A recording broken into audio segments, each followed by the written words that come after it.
চলো একটা ম্যাথ করি, খুবই কমন একটা ম্যাথ।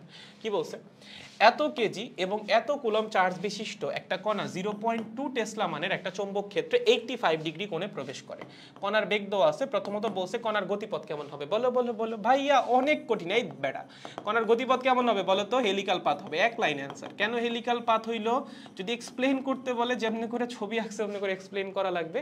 আর যদি ইন জেনারেল বলি, শর্টে বলি, তাহলে 90 ডিগ্রি বাদে অন্য যে কোনো কোণে চার্জ যদি চৌম্বক ক্ষেত্রে প্রবেশ করে তার গতিপথ কেমন হবে? হেলিক্যালি হবে। ঠিক আছে, গুড। এবার সেকেন্ড কোয়েশ্চনটা দেখো, গতিপথের দুইটা পরপর সমদশা সম্পন্ন কণার অবস্থার মধ্যবর্তী দূরত্ব কত? মানে পরপর দুইটা সমদশা সম্পন্ন বিন্দুর মধ্যবর্তী দূরত্ব তোমার বের করতে বলছে। মানে সহজ কথা, তোমার পিচ বের করতে বলছে। কেমনে বের করবা দেখো, বুদ্ধি কাটাবো আমরা একটু। সো আমরা আরেকটা বার ছবিটা আঁকছি বা আঁকতেছি।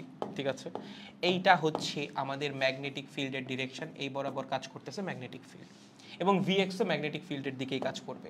আমাদের চার্জ কিভাবে গতিশীল?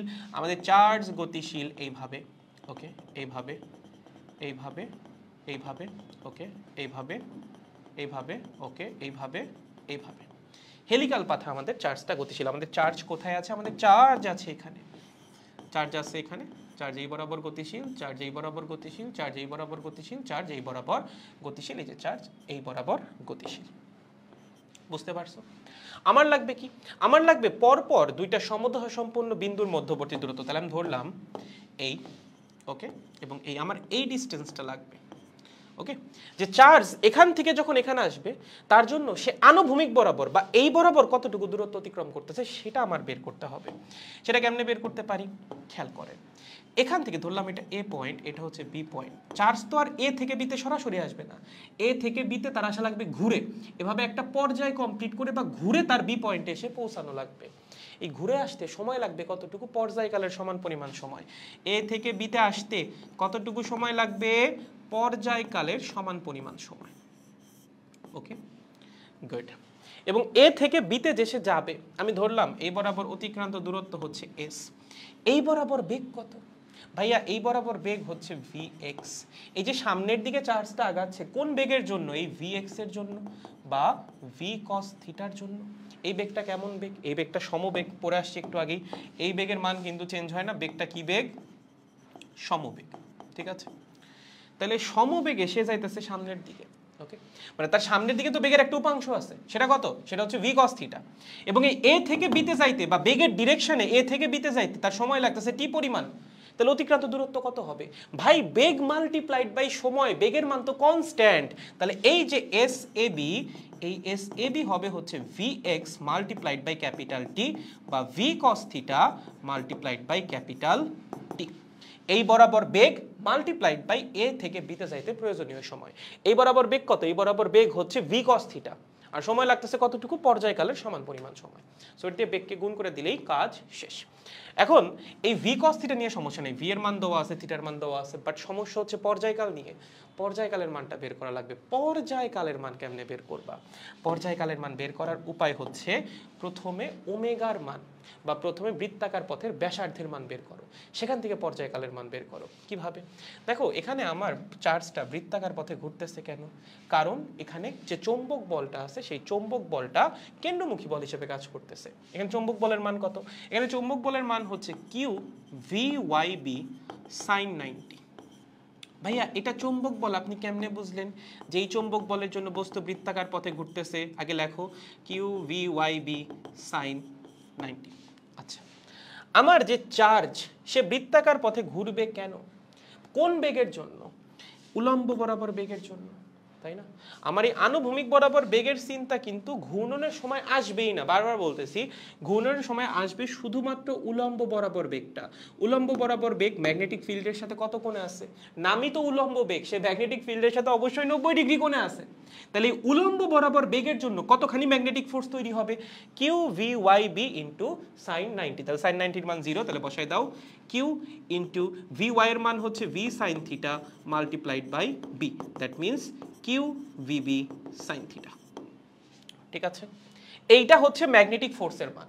ঠিক আছে? কোন ম্যাগনেটিক ফোর্স আমার উলম্ব বরাবর বেগের জন্য তৈরি হওয়া ম্যাগনেটিক ফোর্স। আনুভূমিক বরাবর বেগের জন্য কোনো ম্যাগনেটিক ফোর্স তৈরি হবে? হবেই তো না, কারণ আনুভূমিক বরাবর বেগটা তো ম্যাগনেটিক ফিল্ডের বরাবর কাজ করতেছে। থিটার মান 0, থিটার মান 0 হইলে সাইন 0 এর মান 0, সো কোনো ম্যাগনেটিক ফোর্স ক্রিয়েট হবে না। ম্যাগনেটিক ফোর্স ক্রিয়েটই হবে কার জন্য? শুধুমাত্র উলম্ব বরাবর বেগের জন্য।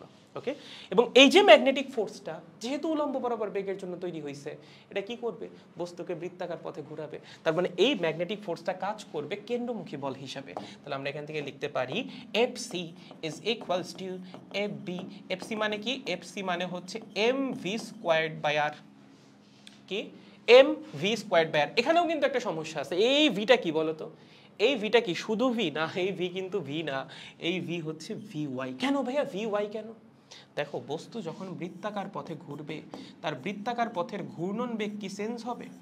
তার বৃত্তাকার পথের ঘূর্ণন বেগের মান তো চেঞ্জ হবে না, ডিরেকশন চেঞ্জ হবে। সো বস্তু বৃত্তাকার পথে ঘুরতেছিল কত বেগ নিয়ে? vy নিয়ে। সে কিন্তু ভি বেগ নিয়ে ঘুরতেছে না। তোমরা কনফিউজড হয়ে যেতে পারো। তারাও বস্তু বা চার্জ ভি বেগ নিয়ে প্রবেশ করছে।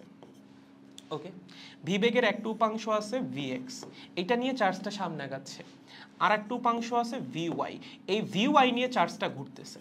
তাহলে একটা চার্জ যদি vy বেগে ঘুরে, তার কেন্দ্রমুখী বলের মান কত হবে? mvy squared by r। So এখানে কিন্তু v হবে না, চার্জ ঘুরতেছে vy বেগ নিয়ে, এবং ঘূর্ণনের সময় কিন্তু বেগ চেঞ্জ হবে না। কেন্দ্রমুখী বল কিন্তু বেগের মান চেঞ্জ করতে পারে না, জাস্ট বেগের ডিরেকশন চেঞ্জ করতে পারে। ঠিক আছে, তাহলে চলেন, এখানে আসবে mvy স্কয়ার্ড বাই r। আর fb এর মান কত? fb এর মান হচ্ছে qvb sin থিটা।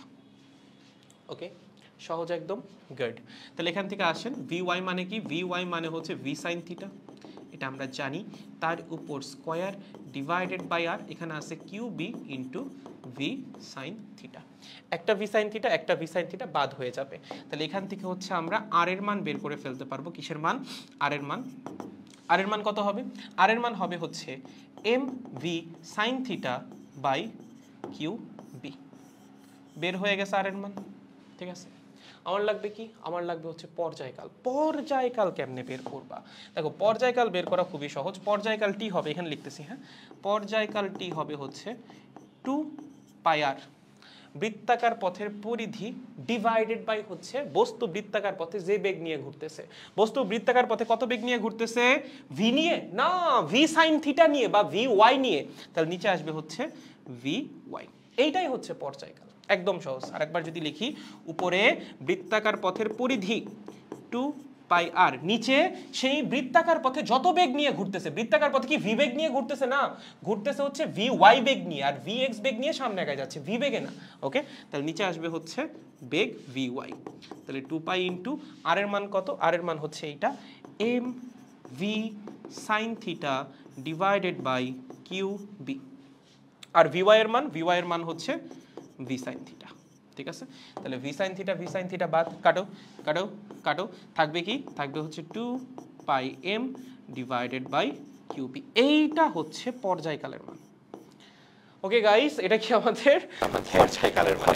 মানটা জাস্ট এখানে বসাই দিলে রেজাল্ট বের হয়ে যাবে। তাহলে আমি এখানে লিখে দিচ্ছি, রেজাল্ট বের করাটা কিন্তু আপনাদের দায়িত্ব থাকবে। SAB is equals to Vx এর মান কত? Vx এর মান হচ্ছে v cos থিটা। v এর মান কত? এটাকে কিভাবে লিখি তোমরা পরে আর কি বসাই নিও।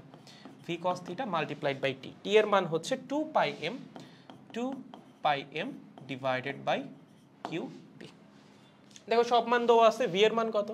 এই যে এটা হচ্ছে v এর মান, এটা হচ্ছে v। ওকে ভাইয়া, থিটার মান কত? এই যে এইটা হচ্ছে থিটার মান, এটা হচ্ছে থিটা। ভাইয়া m এর মান কত? চার্জের ভর, এই যে এইটা হচ্ছে m এর মান 1.67 into 10 to the power -27 KG. ভাইয়া q এর মান কত? q এর মান হচ্ছে এইটা, চার্জের মান। ওকে, এবং b এর মান কত? এই যে এইটা হচ্ছে b এর মান। সকল মান দেওয়া আছে, মানটা জাস্ট বসাই দিবেন। বসাই দিলেই অতিক্রান্ত দূরত্ব বা কনজিকিউটিভ দুইটা বিন্দু বা দুইটা সমদশা সম্পন্ন বিন্দুর মধ্যবর্তী দূরত্ব আপনি পেয়ে যাবেন। একদম সহজ। ঠিক আছে, দেখো বুঝছো কিনা? হালকা একটু কমপ্লেক্স, এগুলো এইচএসসি এর জন্য না, এটা বেসিক্যালি ইঞ্জিনিয়ারিং এর জন্য।